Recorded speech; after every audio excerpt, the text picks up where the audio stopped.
Yung aking talk po ay binago ko ng biglaan. Naghahanda na po ako ng mga Bible passages tungkol sa kalayaan. Kaya originally ang gusto ko ibahagi sa inyo, ano ba ang sinasabi ng Biblia tungkol sa kalayaan? Until last night, dumating sa akin yung reflection na ano kaya kung ang aking ibahagi ay yung original na kalayaan. Yung original na plano ng Diyos na kalayaan na ibigay sa tao. Kaya last night, nag-prepare ako ng bagong presentation at ito po ang aking gustong ibahagi sa inyo tungkol sa original freedom. Isang reflection po sa Genesis chapter 2. Bago pumasok yung kasalanan, ano ba ang itsura noong kalayaan na meron tayo na ipinagkaloob ng Diyos? So simulan po natin Genesis chapter 2 sa verse 7. Ginawa ng Panginoong Yahweh ang tao mula sa alabok. Hiningahan niya sa ilong at nagkaroon ito ng buhay. So, unang aspeto ng original na kahulugan ng kalayaan ay buhay. At yung buhay na ito, hindi lang yung buhay na tayo ay humihinga. Hindi lang buhay na tumitibok yung ating puso. Sa Genesis, ang buhay na tinutukoy dito ay buhay na mula sa Diyos. Imagine, ang tayo ay lupa. Kaya nga human, humus galing sa lupa. Walang silbi, tinatapak-tapakan, walang magagawa, walang buhay. Pero ang lupa ay ginawa ng Diyos na tao at yung kanyang sariling banal na hininga ang ibinigay niya sa tao. Kaya yung buhay po natin ay galing sa hininga ng Diyos. Dito nagmumula yung orihinal na kalayaan. Noong pumasok ang kasalanan, sabi ng Diyos, sa araw na kainin ninyo yung pinagbabawal na bunga, kayo ay mamamatay. Pero nung kinain naman nila, di ba, humihinga pa rin naman sila, gumagalaw pa rin naman sila. Ano yung tinutukoy ng Diyos na buhay na namatay noong kumain sila ng pinagbabawal na bunga at pumasok ang kasalanan? Yung mas malalim na buhay, yung banal na buhay, yung buhay na galing sa Diyos. So, wala tayong kalayaan kung ang buhay na mula sa Diyos ay namatay, lalo na sa kasalanan. Sa Biblia, palaging makikita natin, ang kalaban ng kalayaan ay pagkaalipin sa kasalanan. So, unang aspeto ng kalayaan, ng orihinal na kahulugan ng kalayaan ay buhay. Tuloy natin, verse 8. Verse 8, gumawa ang Panginoong Yahweh ng isang halamanan sa Eden, sa dakong silangan, at doon dinala ang taong kanyang nilalang. So, ang pangalawang aspeto ng kalayaan ay tahanan. Hindi lang nilikha ng Diyos ang tao pagkatapos pinabayaan niya. Lumikha ang Diyos ng tahanan natin. Isang lugar kung saan makakasama ng tao ang Diyos. Yun yung hardin ng Eden. Sa bawat araw, palaging kasama ng tao ang Diyos na lumalang sa Kanya at kasama ng Diyos ang tao na Kanyang minamahal. Lumikha ang Diyos ng the best na tahanan para sa atin. lahat ay provided, secure, maaliwalas, maganda. At itong tahanan na ito ay aalagaan ng Diyos at aalagaan din natin. Dahil ito ay tahanan natin, tahanan ng Diyos at tahanan natin. Ang isang tao na walang tahanan, hindi maituturing na talagang malaya kasi wala siyang security. No? Halimbawa, isang homeless, masasabi ba na siya ay malaya? Hindi eh. Kasi yung mga gamit niya, anytime pwedeng mawala. Anytime pwede silang saktan. Wala silang security kung wala silang tahanan. Bukod sa buhay, binigyan tayo ng Diyos ng tahanan upang maramdaman natin ang ating kalayaan. Tuloy natin, pangatlong aspeto ng orihinal na kalayaan ay pagkain. Sa unang sentence ng verse 9, pinatubo niya roon ang lahat ng uri ng punong kahoy na magagandang pagmasdan at masarap ang bunga. Bago pumasok ang kasalanan, masagana pala ang pagkain. Walang peligro na tayo ay magugutom dahil nandoon lahat ng mga masasarap na bunga ng punong kahoy. Pinrovide na ng Diyos, pipitasin at kakainin na lamang. So malaya rin tayo sa gutom dahil provided ng Diyos ang pagkain na kailangan natin. So talagang kumpletong kalayaan pala yung orihinal na plano ng Diyos para sa tao. Buhay, tahanan, pagkain. We can exist. Mabubuhay na tayo. Meron tayong security, may pagkain tayo, at meron tayong buhay na mula sa Diyos. Meron pang kulang. Dahil para magmahal, kailangan merong kalayaan. Kaya, ang susunod na binigay ng Diyos ay freedom of choice. Kalayaan sa pagpili. Second sentence ng verse 9, sa gitna ng halamanan ay naroon ang punong kahoy na nagbibigay buhay at gayon din ang punong kahoy na nagbibigay kaalaman tungkol sa mabuti at masama. Yung isa dito, bawal. Yung isa, pwede at nagbibigay buhay. So, hulaan ninyo, alin ang saan na-attract ang tao? Siyempre, doon sa bawal. Ganyan talaga tayo, no? Mas napakahilig natin sa bawal. Pero ibinigay iyon ng Diyos sa atin, no? Meron tayong choice. Tayo ay pipili. Alin ang kakainin natin? Yun bang bunga ng punong kahoy na nagbibigay buhay? O yung bunga ng punong kahoy na nagbibigay ng kaalaman tungkol sa mabuti at masama? Freedom of choice.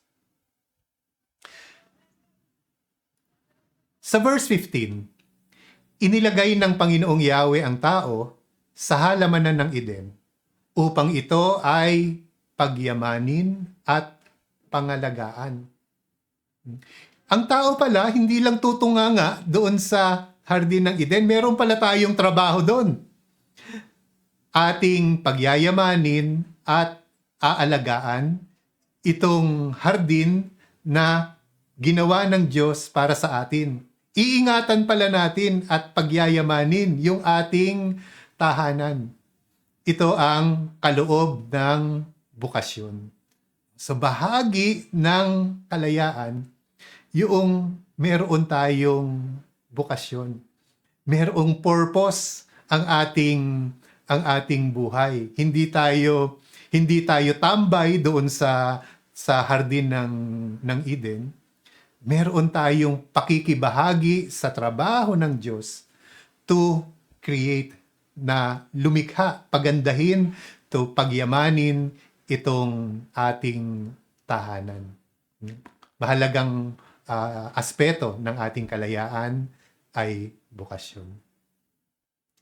Meron ding negatibo na aspeto ang kalayaan. Ang kalayaan, mayroon ding peligro.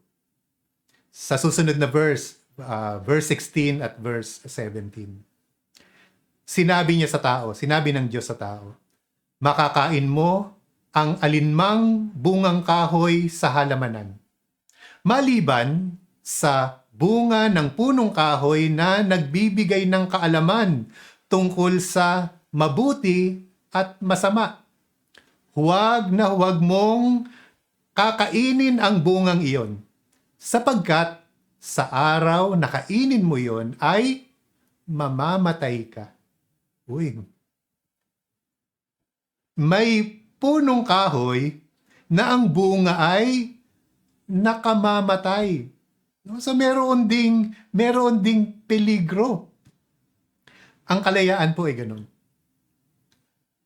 Kalayaan, maganda, gusto natin.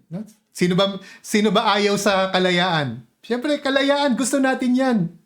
Pero, ang kalayaan ay pwede ring magdulot sa atin ng kapahamakan.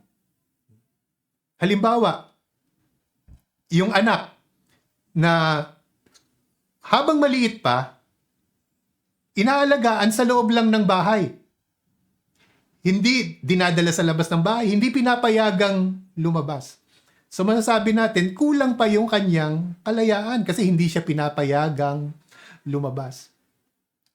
Kapag pinayagan na siyang lumabas, di ba, mas malaya siya kasi makakalabas na siya, makikita niya kung ano pa yung mga ibang bagay, iba pang magagawa sa labas ng tahanan. Pero may peligro kasi wala na siya sa loob ng protection ng kanilang tahanan, nandoon siya sa labas ng bahay. Pwede siyang makasalubong ng kapahamakan. Ganun po ang kalayaan. Ang kalayaan ay merong kaakibat na peligro. Kaya dito pa lang, nung binigyan tayo ng freedom of choice, freedom of choice na mamili, yun bang punong kahoy ng buhay o punong kahoy ng kaalaman? Merong peligro. Dahil yung isang puno, yung puno na nagbibigay ng kaalaman ng masama at mabuti, ay nakamamatay. Malaya tayong pumili, pero kung mali ang ating pinili, pwede tayong mapahamak. Kapag mali ang paggamit natin sa ating kalayaan, pwede nating ikapahamak.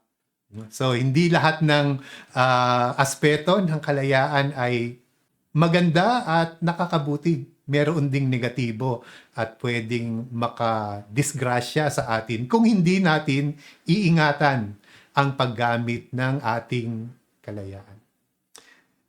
Meron akong tanong.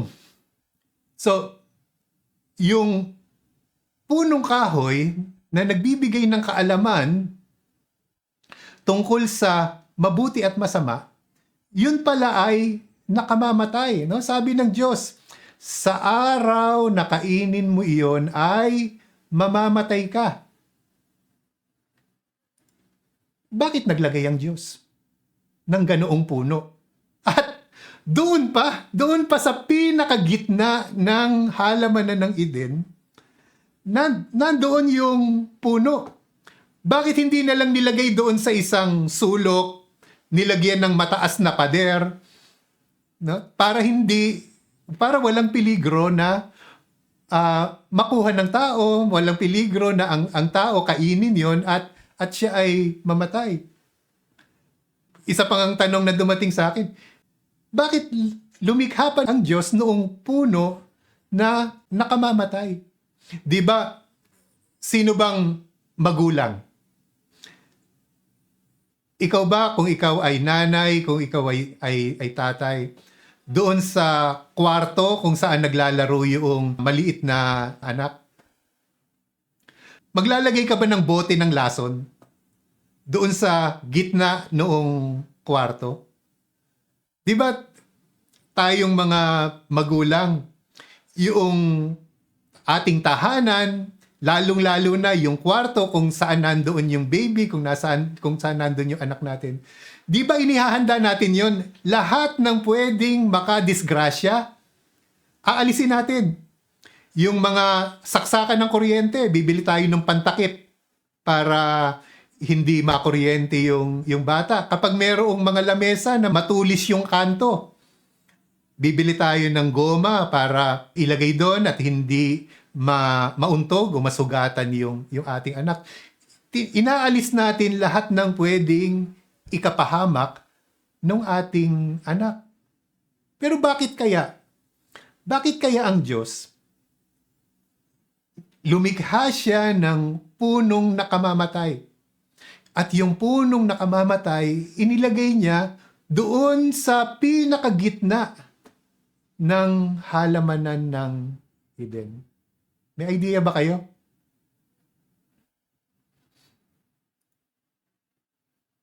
Para sa akin po,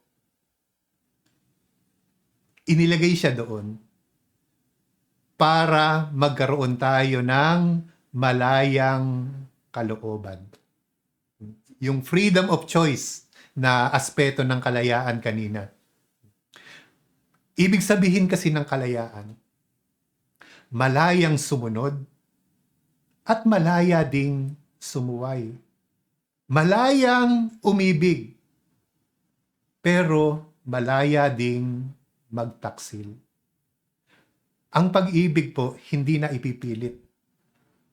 Mahalaga sa isang umiibig na siya ay malaya. Kung hindi ka malaya, hindi ka makakaibig.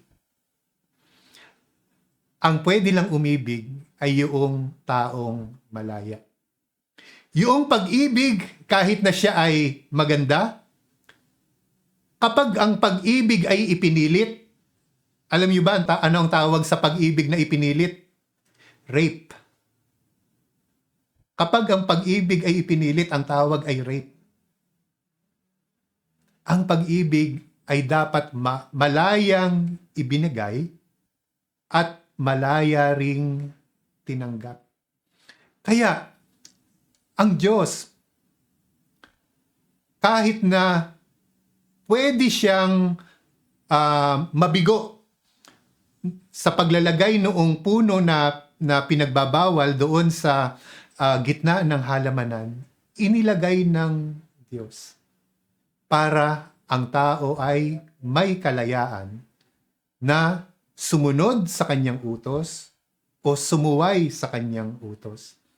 May kalayaan na makinig sa tinig ng Diyos o makinig sa tinig ng kaaway. Ang nakakalungkot, no, alam na natin yung storya, ang pinili ng tao ay sumuway. Pinili ng tao na magtaksil sa Diyos. Di ba nabigo ang Diyos? No? Palagay ko heartbroken. Heartbroken ang Diyos. Dahil nagtaksil ang tao doon sa pag-iibigan nila.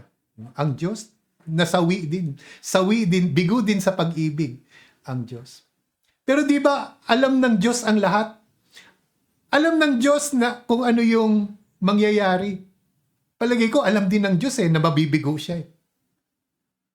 Pero kahit alam niya, inilagay pa rin niya yung punong ipinagbabawal doon. Hindi niya ipipilit yung kanyang pag-ibig. Napakahalaga para sa Diyos na ang tao ay may kalayaan na umibig o hindi umibig. Sadly nga, nabigo ang Diyos, nabigo ang tao, pumasok ang kasalanan. At ano yung nawala nung pumasok ang kasalanan? Una, nawala ang buhay. No? Sabi ng Diyos, di ba, sa araw na kainin mo yon, ninyo yon, kayo ay mamamatay. At totoo nga, pagkakain nila, noong naglakad ang Diyos, ano ginawa ng tao? Nagtago. Yung dating pagmamahal sa Diyos, napalitan na ng takot, namatay na.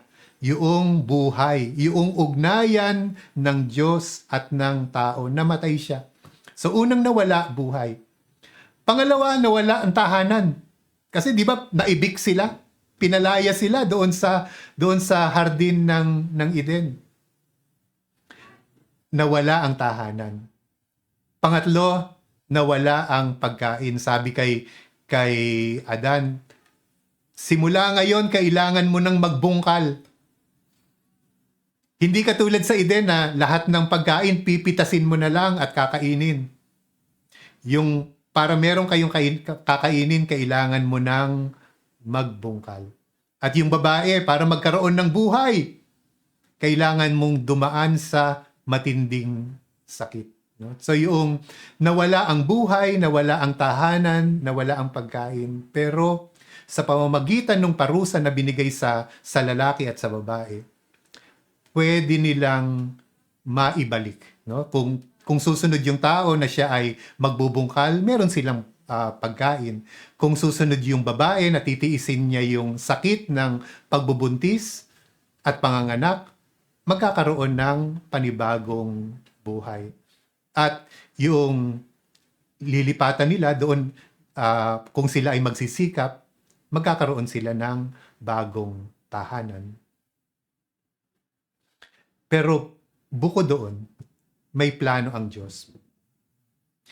Ibabalik ng Diyos yung kalayaan na nawala. Kasi doon pa lang sa Genesis, sa chapter 3, ay may pangako na agad na ang binhi ng babae ang dudurog sa ulo ng ahas. Ipinangako na kaagad na merong darating na magbabalik ng orihinal na kalayaan. At alam natin lahat, to cut the long story short, yung binhi ng babae na yon ay walang iba kung hindi ang ating Panginoong Hesukristo. Sa pamamagitan ng kanyang pag-aalay ng buhay, ay tinubos niya yung buhay natin na nasanla dahil sa kasalanan. Binigyan niya, sa pamamagitan ng buhay na isinakripisyo niya, nagkaroon tayo ng buhay. Ibinigay niya yung kanyang katawan para maging ating pagkain. At may pangako na pag-akyat niya sa langit, maghahanda siya ng tahanan para sa atin. Ibabalik ng Diyos yung kalayaan na nawala sa atin. At paano natin nakakamit yung biyaya ng kamahal-mahalang puso ng ating Panginoon sa bisa ng kanyang sakripisyo, yung mga sakramento. Sa pamamagitan ng dugo at tubig mula sa kanyang tagiliran, doon nagmumula yung kapangyarihan na nagkaroon nagbibigay bisa sa ating mga sakramento. Yung buhay na nawala, na ipapanimbalik sa kapangyarihan ng sakramento ng binyag. Yung orihinal na buhay na banal ay naibabalik, yung sanggol ay nagiging mga anak ng Diyos. Sa pamamagitan ng simbahan, nagkakaroon tayo ng tahanan dito sa lupa. At na siya ring magdadala sa atin doon sa ating eternal home, doon sa tahanan natin doon sa langit. Binibigyan tayo ng pagkain sa sakramento ng Eucharistia. Banal na pagkain. Ito yung pagkain mula sa punong kahoy na nagbibigay ng buhay na sadly hindi pinili ng ating mga magulang, pero available sa atin sa sakramento ng Eucharistia, yung pagkain na nagbibigay buhay, the bread of life. Sa sakramento ng kumpil, binibigyan tayo ng katatagan para meron tayong karunungan, meron tayong kabanalan, meron tayong fortitude, mga kaloob para tayo ay maging matatag. Laban sa peligro ng kasalanan, dun sa mga banta sa kalayaan. Sa kumpisal, kung sakaling tayo ay madapa at tumalikod ulit, mabigo muli tayo. Merong paraan ang Diyos para mapanumbalik ang kalayaan, mapanatili na tayo ay malaya. Yung banal na orden at yung sakramento ng kasal, ibinabalik yung aspeto ng kalayaan na bukasyon. Pwede ulit tayong makibahagi sa gawain ng Diyos bilang pari o bilang pamilya. Doon sa anointing, binibigyan tayo ng kalayaan sa sakit at kamatayan. Amen. Available ito sa atin. Para taglay ang orihinal na kalayaan, pwede tayong mabuhay bilang mga malalayang Kristiyano. Paano? Itong sabi ni San Pablo, mga kapatid, tinawag kayo upang maging malaya. Ngunit huwag naman ninyong gamitin ang inyong kalayaan upang masunod ang hilig ng laman, kundi maglingkod kayo sa isa't isa, sa diwa ng pag-ibig. Sapagkat ang buong kautusan ay nauuwi sa isang pangungusap. Ibigin mo ang iyong kapwa, gaya ng pag-ibig mo sa iyong sarili. Ibinabalik ng Diyos sa atin yung orihinal na kalayaan upang hindi para tayo ay malayang gawin kung ano yung gusto natin. Hindi po yun ang kalayaan. Ang kalayaan, hindi yung nagagawa natin kung ano yung gusto natin. Hindi yung hilig ng laman, sabi rito ni San Pablo. Ang kalayaan, yung kaya nating gawin ang dapat nating gawin. Ano yon? Mahalin ang Diyos na ang buong puso, ng buong kaluluwa, at ng buong lakas. At pangalawa, ibigin ang kapwa gaya ng sarili. Maraming salamat po at sana mapanatili natin ang orihinal na kalayaang kaloob ng Diyos. Maraming salamat.